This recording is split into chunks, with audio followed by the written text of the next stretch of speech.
Tout de suite, magazine.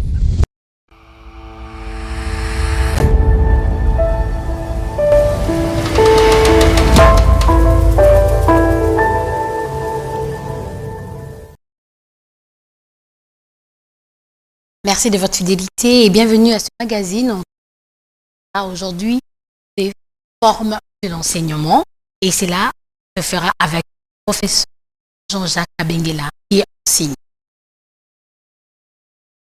Bonjour, Madame Astrid Janet. Déjà, formes de l'enseignement, comment on peut définir? Merci beaucoup, Madame, pour cette occasion, bien louable. Merci pour l'invitation. Réserver l'expression gratuite. Voilà. Vous savez, dans une action de formation, dans une action éducative que normalement nous appelons une leçon, l'enseignant assigne à la leçon les objectifs à atteindre. C'est-à-dire, dans tout enseignement, on part de point A vers le point B. C'est-à-dire, je peux accepter les termes de l'ignorance à la connaissance. C'est-à-dire, ce jour-là où la leçon passe, il y a une connaissance qu'on transmet à l'apprenant. Alors, il y a tout un processus pour communiquer la connaissance. Il y a tout un processus pour transmettre la matière. C'est pourquoi j'ouvre une petite parenthèse pour dire on ne s'improvise pas. Il faut être outillé. Vous pouvez être un bon économiste, vous pouvez être un bon mécanicien, mais il y a l'agrégation ou ceux-là qui ont fait la pédagogie appliquée, il y a certains éléments qui doivent être pris en compte. Alors, vous ne pouvez pas enseigner comme ça. Alors, pour bien atteindre les objectifs assignés à la leçon, c'est ici qu'aujourd'hui nous parlons de forme d'enseignement. Qu'est-ce qu'on appelle forme d'enseignement? Dans des termes clairs et précis, nous disons seulement que la forme d'enseignement, c'est la part d'activité que l'enseignant demande à l'apprenant au cours d'une leçon. La part d'activité que l'enseignant demande à l'apprenant au cours d'une action de formation. C'est bien dire, c'est-à-dire l'enseignant a sa part, celui qui suit a aussi sa part. Ça voudrait dire quelles sont les activités au cours d'une leçon, parce qu'une leçon a un thème, une leçon a un sujet, que nous appelons le sujet. Pendant qu'on communique la connaissance, que doit faire l'élève? Est-ce c'est l'effort qu'il faut fournir? C'est un prérequis qu'il doit avoir avant d'acquérir la nouvelle connaissance? Est-ce qu'il doit manipuler? Il y a aussi des notions de manipulation. Il y a beaucoup de choses.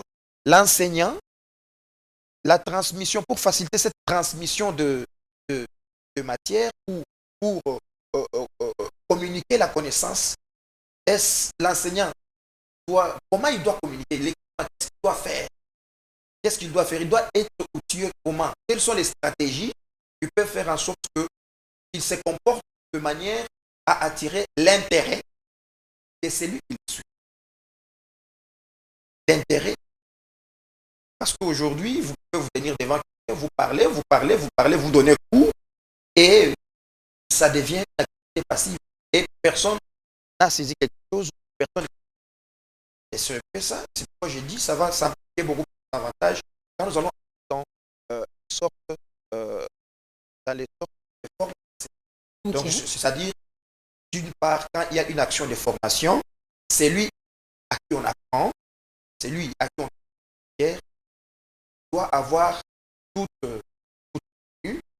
comportement ou doit être dans des conditions qui peuvent lui permettre de saisir ce qui est. Et c'est lui qui communique à tout un tas de comportements, le respect de certains processus qui peut faire en sorte que celui qui suit puisse vraiment accorder de l'intérêt à ce qui est. C'est assez. Et quelles sont ces sortes d'enseignements? Voilà. En ce qui concerne le sorte de forme d'enseignement, nous en avons trois. Avant d'abord de mettre en exergue trois sortes des formes d'enseignement, il y a deux courants d'auteurs qui se tirent. Il y a, pour certains auteurs, ils disent, pédagogues, ils disent que la forme égale à la méthode enseignée. Les autres disent non, la forme est différente. Alors, nous ne sommes pas là, c'est un autre cas. Mais nous restons dans le cadre. Alors, nous avons trois sortes de formes d'enseignement. La première sorte de forme d'enseignement, nous avons la forme expositive ou dogmatique. Expositive ou dogmatique, qu'on appelle ex-cathèdre.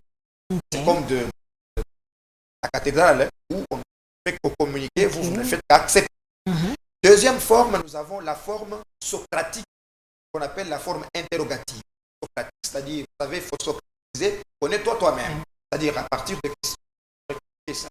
Et en troisième position, nous avons la forme active, ou recherche, ou analyse, ou travail individuel, travail de recherche. Alors, en ce qui concerne la première sorte, la première forme d'enseignement qu'on appelle la méthode dogmatique ou méthode ex-cathèdra, c'est-à-dire l'enseignant, c'est comme un prédicateur à l'église. L'enseignant s'aime à démontrer, à émettre les règles, à les appliquer et l'apprenant est suivre. Et il y a des conséquences pour cette forme d'enseignement. Mais moi, j'aimerais qu'on commence par définir d'abord les trois. Et maintenant, après la définition, on verra maintenant qu'est-ce qu'il faut faire pour maintenir, pour garder aussi la qualité de l'enseignement, mais aussi aider les enfants qui vont à l'école à comprendre et à maîtriser en fait les leçons.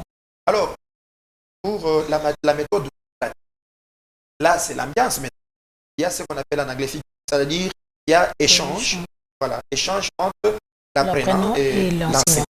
L'enseignant pose des questions, voire même vous connaissez les détails des questions de découverte. En troisième position, nous avons la forme pratique, qu'on appelle recherche personnelle, travaux pratiques. Là, qu'est-ce qui arrive? L'enseignant amène un travail à faire. Il va mettre à la disposition de l'apprenant le moyen nécessaire et il va donner une ligne de course. L'apprenant va exécuter. Et l'apprenant exécute. Je donne un exemple. Par exemple, des sciences, des sciences. Et l'apprenant doit avoir avec lui l'éditeur, son date, son boîte matérielle. À ce moment-là, l'enseignant va donner le travail, le tableau, il donne des règles et l'enfant va faire quoi? Voilà. Donc, ce sont là les trois sortes de formes. Vous avez parlé des trois formes de enseignement. Ouais. Et puis,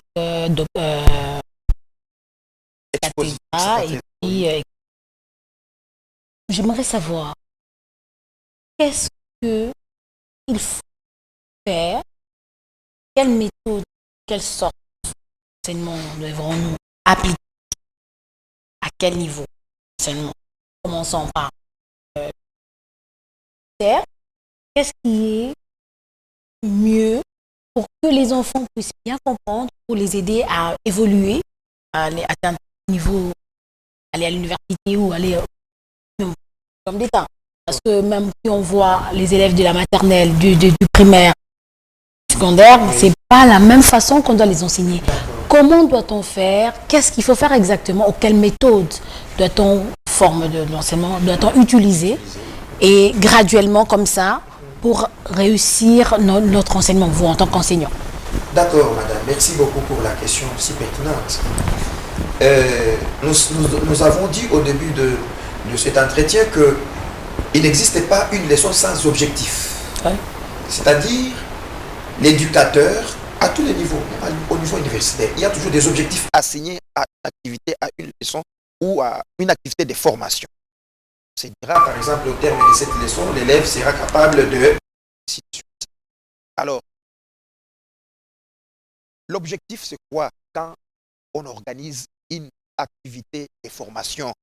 L'objectif, c'est le comportement. Au solde d'une action didactique, au solde d'une leçon, quel est le comportement observable de celui qui a appris quelque chose? Ok. Le comportement, nous, pédagogues, nous disons, le comportement doit être observable, doit être quantifiable et le comportement doit être palpable. Quand nous disons le comportement observable, c'est à partir des matières que que l'individu ou la personne qui est formée a reçu, comment il se comporte. Comment il se comporte. Par exemple, aujourd'hui, vous allez enseigner aux enfants, j'ai vu, il y a une leçon sur le dépassement en cours de route. Quand une grande personne vient, par exemple, vous ne pouvez pas lui tendre la main, ok? C'est par exemple la morale. Vous ne pouvez pas hausser le ton devant un adulte. Vous devez saluer tout celui qui a l'âge de ton père, que vous considérez comme votre père, ainsi de suite. Ça, c'est un comportement observable en éducation civile. Au comportement quantifiable, l'enfant qui doit tenir un bilan, pendant combien de temps? Parce qu'on mesure maintenant la capacité. Pendant combien de temps ils peuvent tenir leur bilan là? Les enfants de la commerciale, par exemple. Le dessin qu'ils peuvent faire, ce dessin. C'est pourquoi on dit il y a des épreuves, n'est-ce pas? De 3 heures, de 2 heures, comportement. Donc, ça, on doit quantifier. Ok? Il y a aussi palpable. Qu'est-ce qu'ils peuvent faire?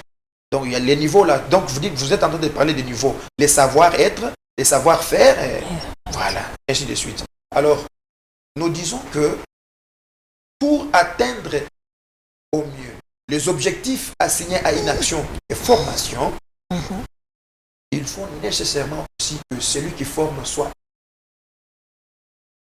c'est-à-dire doit maîtriser les formes d'enseignement. Donc, toutes les 3 formes d'enseignement constituent un. Ok. Et toutes ces 3 formes d'enseignement doivent être appliquées dans une leçon. Et je donne un exemple. Avant de donner l'exemple, comment répartir au fait? Voilà. Parce que il parlait de 3 formes 3 formes. qui doivent être mises ensemble dans une leçon, au cours d'une leçon.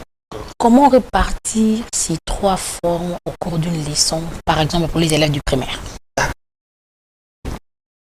C'est ce que les enseignants font. Ils ne savent pas.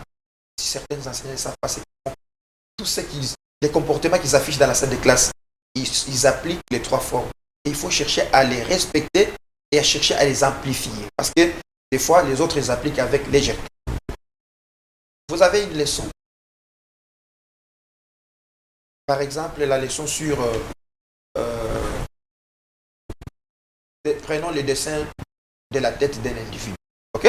Le dessin, c'est... On veut dessiner la tête. Ok? Les petits enfants doivent dessiner la tête. Au début de la leçon, l'enseignant va poser des questions, cherchant à stimuler les enfants à pouvoir répondre. Citer les parties du corps humain. Ok? Citer les parties du corps humain. Ils vont citer, elles ne savent pas qu'aujourd'hui, là, nous allons étudier, nous allons dessiner la tête ou les parties de la tête. C'est un exemple que je donne. Ils vont citer. Nous sommes dans quelle forme? C'est la forme socratique, dogmatique. Pose la question. Donc, toute leçon pour un enseignant outillé commence toujours par la forme dogmatique, la forme socratique. Et quand l'enseignant pose des questions, de citer les parties du corps humain, les enseignants les apprenants répondent dans des ordres. Nous sommes dans la forme interrogative, interrogative.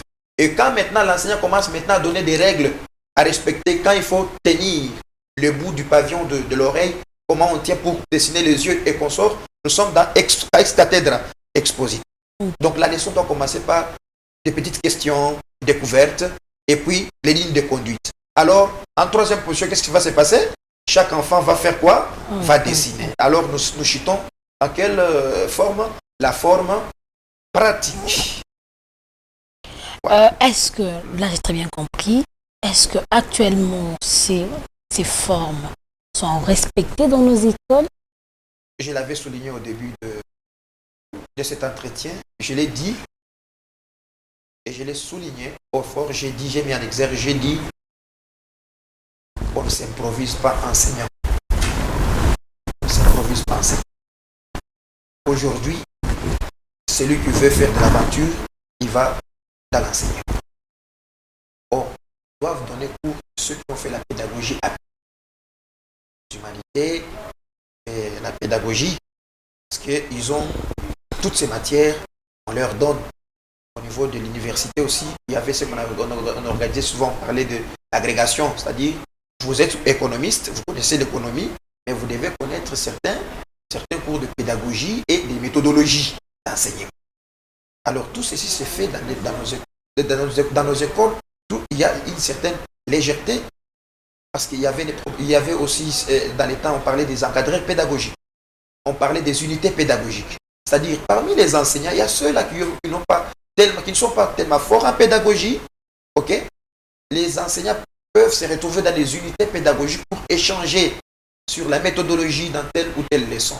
Alors donc, nous disons, pour atteindre les objectifs d'une leçon, il faut vous situer. Quelle est la méthode que vous utilisez? Quelle est la forme que vous utilisez? Il faut respecter certaines normes par rapport à l'enseignement et entrer à l'enseignement. Donc, c'est un peu ça. Donc, celui qui doit former doit être outillé, doit avoir certaines connaissances en méthodologie de l'enseignement, doit maîtriser la méthodologie générale, la méthodologie spéciale, et les enseignants se forment entre eux quand ils se retrouvent dans leurs unités pédagogiques. Les apprenants sont évalués après chaque semestre, chaque période.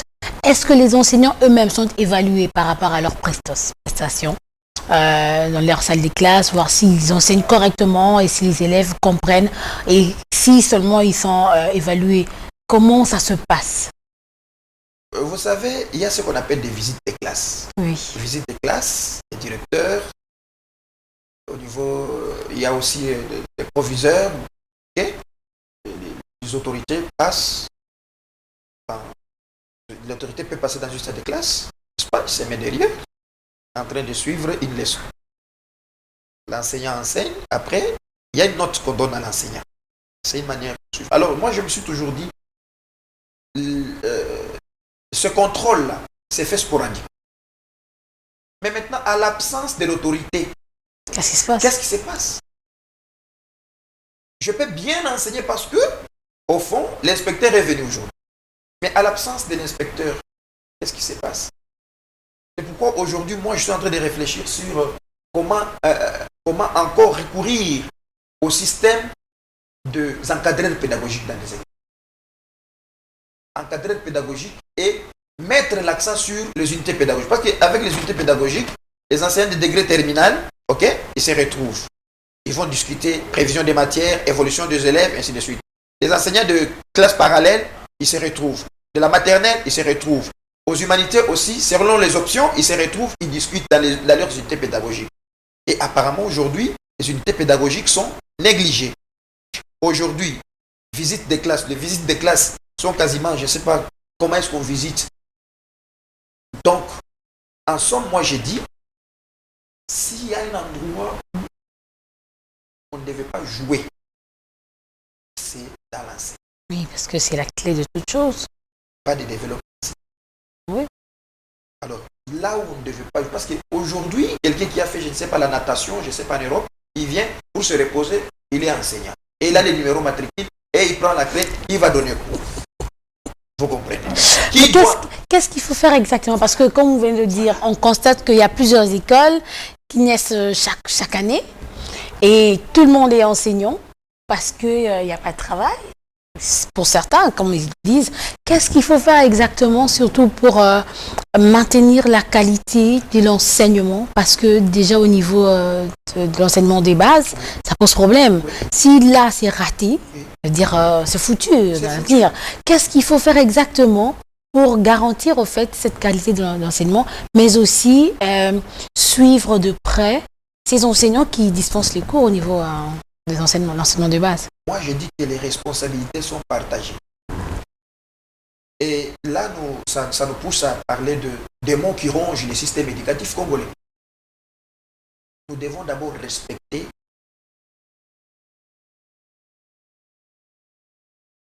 le principe de l'homme qu'il faut à la place qu'il faut. Respectons ces principes-là. Et aussi, on doit chercher à filtrer les recrutements des enseignants. Est-ce qu'aujourd'hui, quand on recrute ces enseignants qui intègrent, qui viennent, on leur donne les numéros CECOPE, on leur donne les numéros matricules. Ces enseignants, est-ce qu'ils sont qualifiés pour donner cours? D'accord. L'enseignant est déjà dans la boîte, il présente des failles. Ok? C'est parmi les solutions. D'abord, j'ai dit, principe de l'homme qu'il faut à la place qu'il faut. Deuxièmement, le recrutement doit être sérieux. Ouais. Le recrutement doit être sérieux. Vous venez enseigner, vous devez brandir vos diplômes que vous êtes qualifié pour enseigner.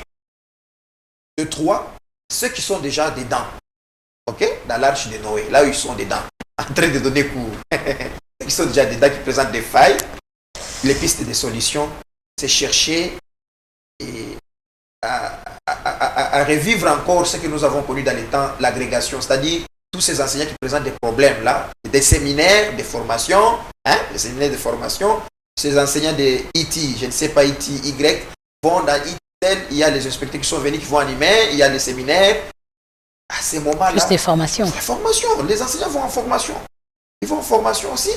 Ils arrivent, les inspecteurs sont là, ils leur donnent, dans chaque domaine, dans chaque niveau, les inspecteurs recadrent les choses. Et aussi, quand ils reviennent dans leurs instituts, dans leurs écoles, ils doivent aussi avoir les unités pédagogiques. C'est ce que j'ai dit, les enseignants, les doyens, les chevrolets d'enseignants, ils connaissent ce que je suis en train de dire. Ils doivent rentrer dans leurs unités pédagogiques. C'est-à-dire, moi j'ai la première maternelle, toi tu as la deuxième maternelle. Je peux avoir, moi, n'est-ce pas, plus d'expérience que vous. Nous nous retrouvons dans notre unité pédagogique de la maternelle, nous discutons, nous voyons les prévisions des matières, cette semaine, disent ceci, cela. Madame telle présente telle faille, telle leçon, comment l'aborder, comment, les auto-formations. Les enseignants se forment entre eux. Nous devons avoir aussi on les appelle comme les encadreurs pédagogiques. Ils font aussi rapport au chef d'établissement. Et le chef d'établissement aussi, son cabinet, ce n'est pas seulement dans sa préfecture ou à la direction. Il faut aussi qu'il puisse dire aux enseignants que mon bureau, c'est dans vos salles de classe. À ces moments-là, quand il y a un suivi, quand il y a du sérieux, je trouve que l'homme qu'il faut à la place qu'il faut, les unités pédagogiques, les encadreurs pédagogiques, un suivi, les enseignants en formation, et des fois même aujourd'hui, les inspecteurs n'arrivent pas à accomplir leurs tâches, à jouer leur rôle. Pourquoi? Il n'y a pas même un financement pour les inspecteurs qui se déplacent pour aller former les enseignants. Ils vont former les enseignants ventre creux. Donc il y a beaucoup de choses qu'on doit mettre en jeu pour pouvoir arriver à aider, à pousser les niveaux de nos enfants. C'est un peu ça, madame. Merci beaucoup. Nous avons compris que pour garantir la qualité de l'enseignement, il faut respecter ces trois formes de l'enseignement, mais aussi avoir un bon suivi de ces enseignants qui dispensent le cours aux enfants pour qu'ils suivent, en fait, qu'ils respectent les normes pour garder cette qualité de l'enseignement. Vous, en tant qu'enseignant, qu'est-ce que vous pouvez dire aux enseignants qui nous suivent aujourd'hui, qui ne respectent plus, en fait, les normes pour enseigner correctement nos enfants? Je vais dire ceci. Ces enseignants qui me suivent, ils connaissent, ils savent très bien un adage qui dit notre beau métier. Notre beau métier, c'est comme ça que nous disons les métiers d'enseignant, notre beau métier. Nous travaillons sur les âmes. Et l'avenir de notre pays dépend de ce que nous faisons dans nos salles de classe. Parce que les enfants que nous formons sont des députés de demain, le président de la République, les premières dames, éventail de personnes. Je vais leur demander de se discipliner d'abord et d'être humble. Parce que vous allez trouver dans une école, il y a quand même un collègue qui a 2 pieds sur terre dans l'enseignement. Là où vous voyez que vous n'êtes pas capable de faire quelque chose, il faut s'ouvrir aux autres. C'est pourquoi il y a ce qu'on appelle les unités pédagogiques. S'ouvrir, s'humilier, et chercher, lire. Ok? Nous avons aujourd'hui Google, nous avons des sites internet où on parle de la pédagogie et qu'on sort faire des recherches. Pourquoi pas suivre aussi l'émission de suivre l'émission de Madame Jeannette. Hein? Suivre les jeunes s'interrogent. Suivre Educ TV. Il y a des leçons qui passent, il y a des émissions qui passent, qui parlent des formes d'enseignement. Par exemple, ce que nous venons de faire aujourd'hui, ce que vous venez de faire aujourd'hui, madame, vous m'avez appelé, vous avez préparé ces thèmes qui parlent des formes d'enseignement. Aujourd'hui, l'enseignant comprend que quand il commence avec des questions, c'est la forme dogmatique, la forme socratique. Quand il parle, il expose de quoi s'agit-il. Il s'agit de la forme dogmatique. Et quand il termine, il s'agit de... Vraiment, c'est riche. C'est riche. Il y a aussi l'auto-formation. Il y a aussi l'amour de ce qu'on fait. L'amour de la patrie. Parce que ces enfants, vous les déversez quand ils terminent. Les enfants, les diplômés, quoi. Et quand ils terminent, vous les déversez sur les marchés. Et dans la vie active, que deviennent ces enfants après avoir mis du poudre ou du lait sur la tête? Donc, nous demandons à ce que nous puissions respecter les principes de l'homme qu'il faut à la place qu'il faut. Pour ceux qui présentent des failles, on reprenne avec ces suivis-là des encadreurs pédagogiques, des réunions des unités pédagogiques. On aide les inspecteurs avec le moyen pour la formation. Les inspecteurs sont là pour former.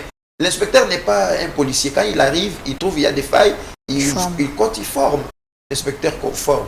C'est un peu ça, madame, pour le bien-être de notre beau pays, la République démocratique du Congo. Merci beaucoup, monsieur Kabengele, pour cette très, très belle émission. Nous disons merci. Nous pensons vous revoir encore prochainement, surtout dans ce cadre de l'enseignement, parce que vous êtes enseignant. À vous, fidèles téléspectateurs, vous avez compris, il faut mettre l'homme qu'il faut à la place qu'il faut, surtout dans ce domaine de l'enseignement, pour garantir la qualité de l'enseignement et permettre aux enfants, nos enfants, les élites de demain, de mieux gouverner ce pays, ce beau pays. Je vous dis merci et à très bientôt.